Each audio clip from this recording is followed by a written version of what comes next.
All right, let's dive into a story about a name you've probably never heard, but whose ideas secretly rippled through the centuries, shaping some of the biggest thinkers in Western history.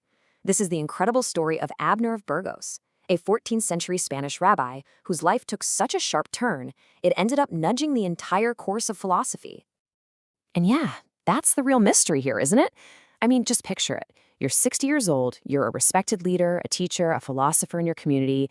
Your whole identity is locked in. So what on earth could happen to make you abandon your faith, your people, your entire world? For Abner, this wasn't some snap decision. It was the explosive conclusion to a crisis that had been building for decades. So before all the drama, Abner of Burgos was a major figure in his community in 13th century Castile, Spain.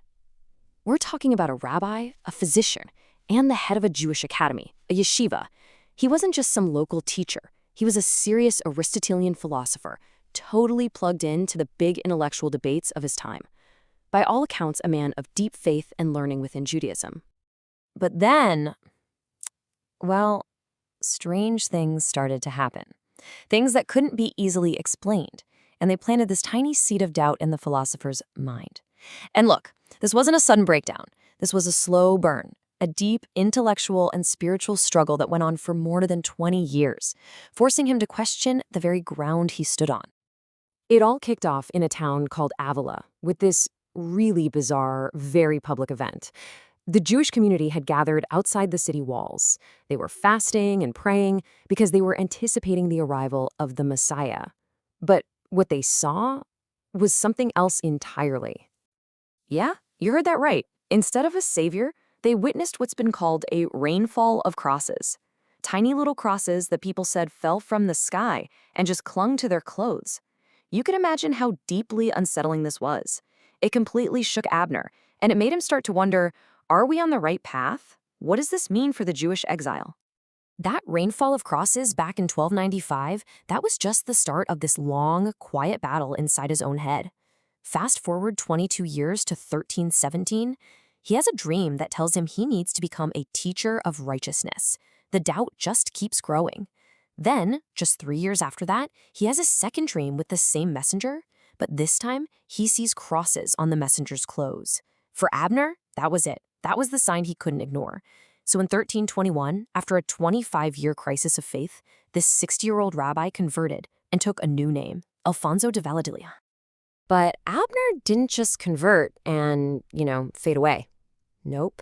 He spent the rest of his life building this incredibly original and super controversial philosophical system. He wasn't just accepting Christian doctrine. He was basically re-engineering it with his own radical ideas, hoping he could use philosophy to convince the Jewish community he'd left behind. He started by going after the science of his day, which was all based on Aristotle. The thinking was, for an object to be real, it has to have properties you can observe, like size, weight, color. You get the idea.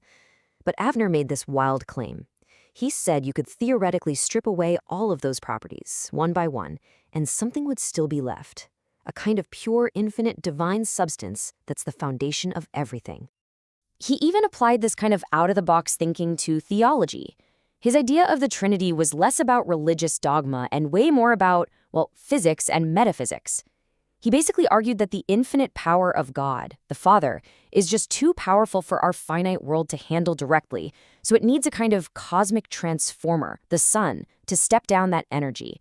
And he said a little piece of this divine essence, what he called the inferior sun, is actually present in all matter, in everything. But of all his big, bold ideas, one of them was the most shocking, and in the end, the most influential. It was his total and complete rejection of human free will, his embrace of determinism. This was an idea that would send shockwaves through Jewish philosophy for the next couple of 100 years.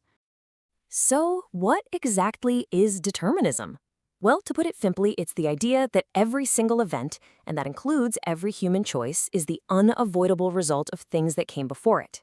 For Abner, if God is the first cause of everything and knows all the rules of the universe he made, then everything that happens is already set in stone. Real, genuine choice? It's just an illusion. And to explain this really profound idea, Abner came up with a simple but brilliant analogy. He said, the will is like wax. Wax's nature allows it to assume different shapes. but the actual shape it assumes at any point in time depends on its causes. Think about it. It's such a powerful image. Our will is like a plain block of wax. It could become anything. But then an external cause, a thought, a feeling, something that happens to you, comes along and acts like a stamp, pressing down on that wax. The wax doesn't choose to become a circle or a square. It's forced into that shape. Abner argued our so-called choices are exactly the same. They're just the determined results of causes pushing and pulling on our will. Okay, so here's where the story takes a really fascinating twist. Abner's unique brand of Christian theology, it never really took off. It was just too weird, too unconventional for the time. But his philosophy, his takedown of Aristotle, his ideas about God, and especially his determinism, that stuff had a secret and very powerful afterlife. See, his ideas got picked up by another hugely important Jewish philosopher, Rabbi Hustai Crescus. Now, Crescus argued fiercely against Abner's conversion, but he still borrowed and adapted many of his core philosophical arguments. And it was through Crescus that these ideas were kept alive and passed down until they eventually landed in the hands of one of the giants of the Enlightenment, Baruch Spinoza. And the chain of influence here is just so direct, it's amazing. Abner's radical determinism? Crescus basically paraphrased it, and then it became an absolute cornerstone of Spinoza's entire system. Abner's critique of Aristotle's physics. Crescus used that too, and it helped pave the way for the scientific revolution. Even his unique way of thinking about God's attributes was borrowed, and it went on to reshape how the West thinks about the divine, all through Spinoza. And that, right there, is the incredible legacy of Abner of Burgos, a man whose deeply personal crisis of faith led him to forge ideas so powerful that, even though his own name was mostly lost to history, his intellectual DNA was passed from thinker to thinker, helping to build the very foundations of modern philosophy. It really makes you think, doesn't it? History remembers the big, famous names, but Abner's story proves that sometimes the most game-changing ideas come from forgotten figures, people working in the shadows. It just makes you wonder, how many other hidden architects of our world are out there, just waiting for us to find them?